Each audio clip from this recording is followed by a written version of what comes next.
Welcome to this Zentangle Quickie. My name is Heather Hartwick Gladden. I'm a certified Zentangle teacher, and today we're going to take a look at the tangle Kalanchoe, pronounced it right, by CZT Emiko Kaneko. And I'm sure on that I've gotten the accents in the wrong place or the emphasis. We talked about this on our Tough Tangle Tuesday, which we had today, and the pronunciation. And I'm not even going to say how I was pronouncing it because I was just kind of doing it phonetically, so it wasn't right. So anyway, Kalanchoe. All right, this is a grid pattern, and I am going to put a little border around my little bijou tile here, and I'm also going to, oh no, move my light and knock things over because I just noticed, but I don't want to start over. That was getting a funny shadow. Okay, so there we go. Oh, and then, if I do it that way, here's what I'm going to do. This is a grid pattern. We're going to do one box of what would be a grid. And that way it's also big enough to see. And yeah, it'll still look cool. All right, so when you do your grid, and or if you just want to do a single box like this, because that can look really neat as well. And we're going to put diagonal lines through it. Okay. Yeah, because one of the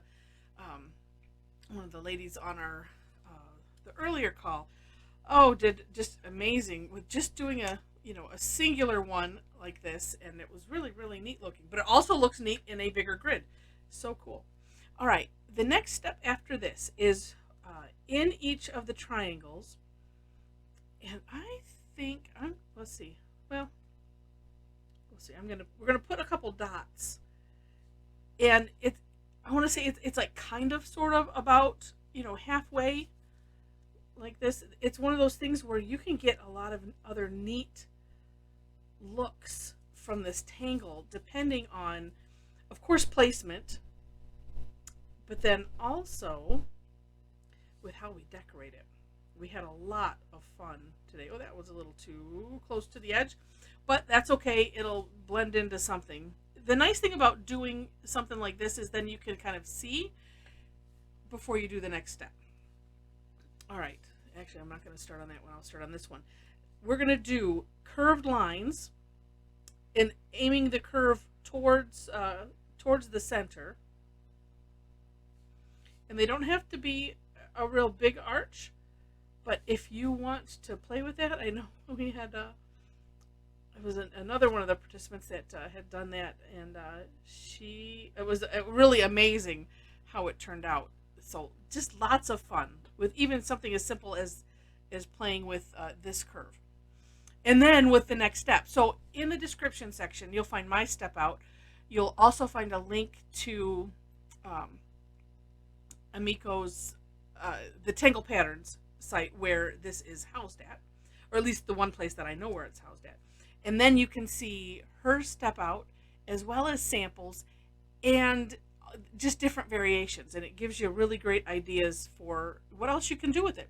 I'm going to follow the step out just so that way we have that as a good foundation. So once you have your curves, then I call this squaring off the ends. So kind of drawing a straight line in and making like a 90-degree angle, however you want it. I'm going to leave these a little small because I have been doing them a little too big. I'm going to be on the small side because I want to also see if I can get a result towards the end. And because we're filling in this little triangle, that gives you opportunity for any course corrections that you might need. and then I like to get them all done, and then kind of go back and look, because it's like, well, if one is, maybe a lot smaller than some of the others, so like even like right here, it's like, well, gosh, I can just, and I'm just adding straight lines, and I want to make that point a little bit more pointy, but you can play with it like that. It's the course correction of choice. All right, once you are happy with this part, then we're going to aura them, but not completely. So we're going to go, so from these squared off corners, we're going to aura. And this is just me. I found it doing these two parts, and then of course make sure that you have your tile and your hand set so it's comfortable, and where you feel like you can draw comfortably. And that's why I was adjusting there. And then I can draw just the curve like that. So that's just me. We all find our own way to do things. And for this, because I think I was doing like up, and then around, and then doing this part afterwards, and I just found it was a lot nicer to aura those and then come around with the curve afterwards. And if it doesn't match up like right here, then of course you make it match up. You add a little bit. And then also, this is kind of like an aura-ing, I don't know if to call it an issue. Well, I guess it would be. Challenge that I've had is a lot of times around corners like this, you almost, for me, it feels like I'm making a greater distance here to get for the aura. It's just something that it seems like that ends up working for me.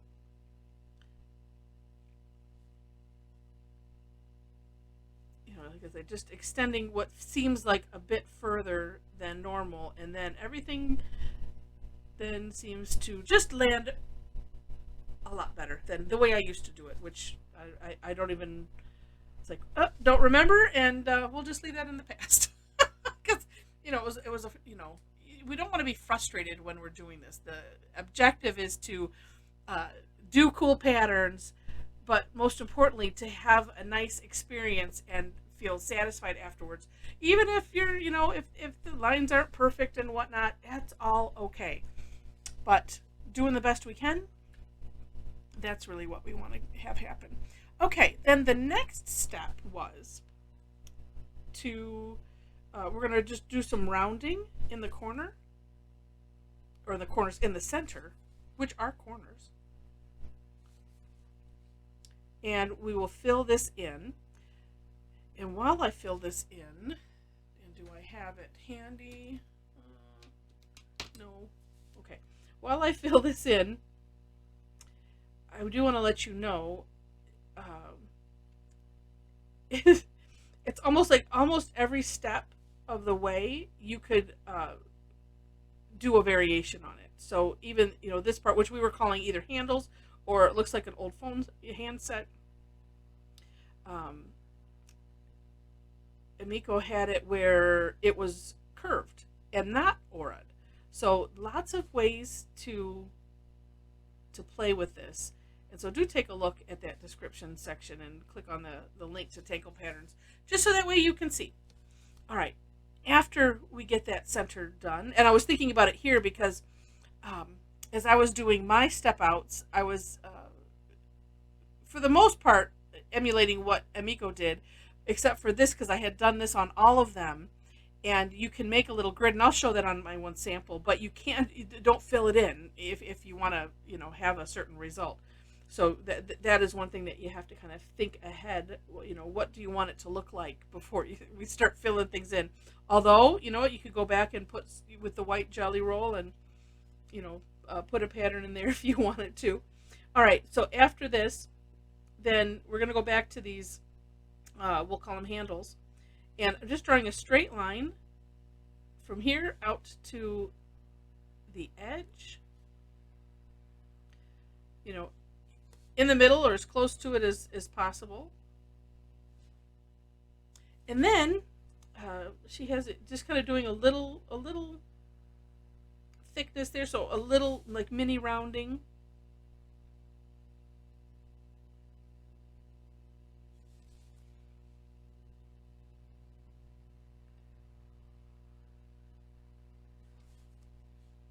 All right. Trying to make them curvy. There we go. A little curvy. And that's pretty much it. Isn't it cool? It really is. Now, for some shading thoughts, and this is why I wanted to make these smaller, because I wanted to have a bigger opportunity to shade. And the samples that I did, these are smaller, and I don't have as much room to play. Ooh, that had a lot of graphite already on it, so we'll just stay with it.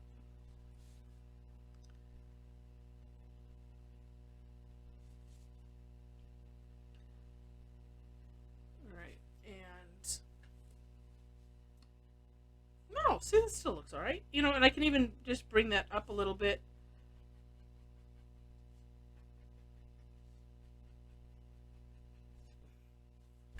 Yeah, that looks okay. All right. I don't like to have the a straight line. I like it to be a nice, either like this where it's kind of jagged, or it's just a nice gradient coming out. And actually, I can even, doing here, just spreading it a little bit into the other side. And I'm using the back end of my tortillon just to kind of maybe wipe a little bit of that off, because it's just a little too dark.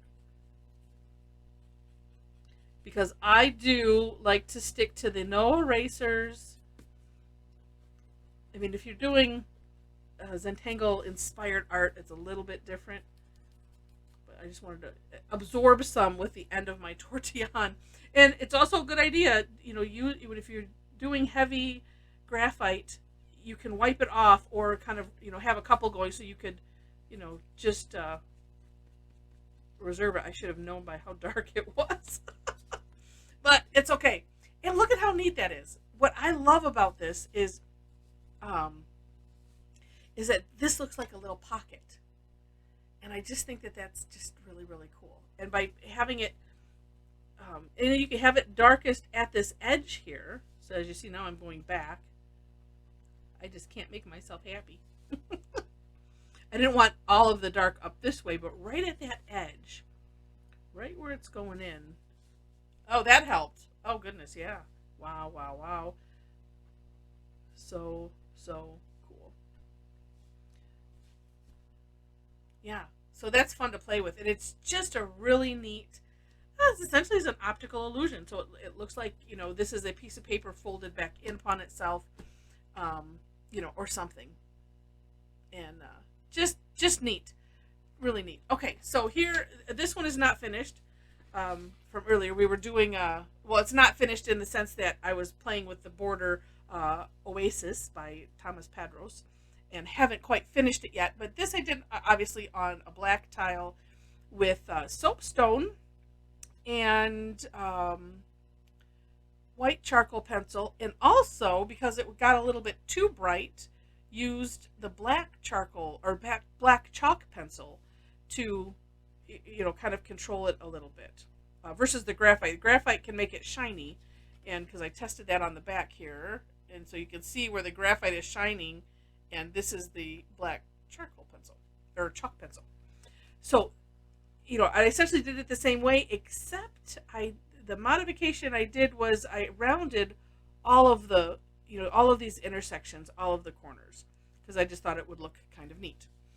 Then for our second session, this one is also not, it just needs some more shading and then some more playing around with it. But this one, I did the grid inside. So what's neat is if you wanted to do this, don't fill it in. What you'll want to do is, when you're ready. And this, I made this the rounding quite a bit bigger. But then what you do is you just aura each side. So here's where the cross was, and I just put lines in on either side, auraing the original, and then turned, did the same thing the other way, and voila. If you didn't draw it, you wouldn't, and if you weren't watching this video, you wouldn't know that that it went through there. What's so fun about Zentangle also is, when other people look and they don't know what it is, they see the finished work and they don't know anything about it, to know that, oh, there's all these steps that you can follow, and yes, you too can do this amazing work. And they just see the end and then try to figure out, well, how do you do that? And without seeing the steps, they don't know that there's, this was a big grid, and this is, we're diagonals that we're going through it. So it is just like I said, a fun tangle. And on this one, because I did it in the gray, maybe we'll just try one here, and I can do the rest later. Oh yeah, that's looking so neat. But what I wanted to add was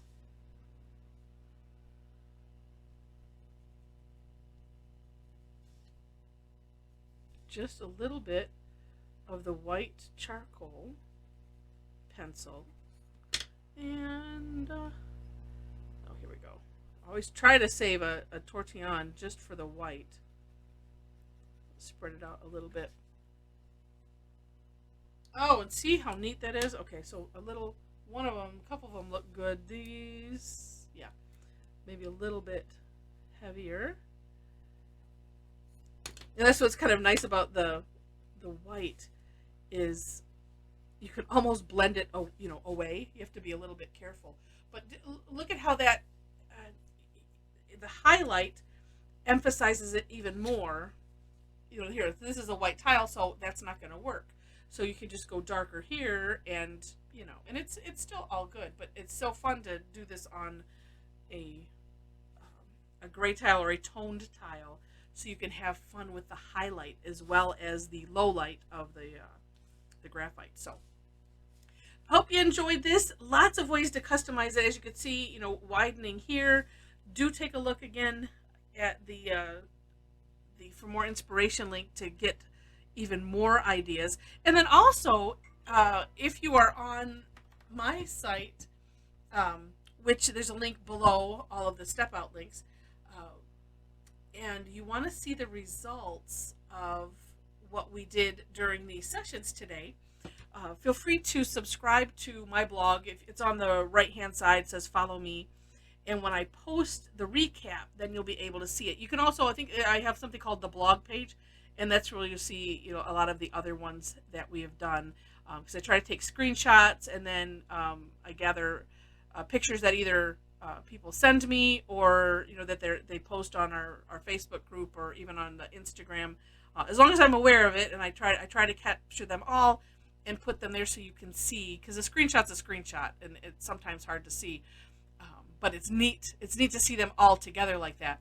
But anyway, so do take a peek. Follow me if you'd like to see more information when I do those, and if you'd like to participate live, would love to have you. That's one that is a free session. Also, every Thursday I do. I call it Tangle Time, and it's similar, where we explore a tangle. I just reserve some of the ones that either look like they're more difficult or are more difficult for Tough Tangle Tuesday, and that's just a once a month torture. Just kidding. We have a lot of fun, but it's fun to explore the ones that seem a little bit more difficult, and we do that separately. So anyway, I hope you enjoyed it. If you did, would love to have a thumbs up. The like. Feel free to share it with friends, and if you're not subscribed to the channel yet, would love to have you be a subscriber. And with that, thanks again so much for watching, and have fun with this, and I wish you happy tangling.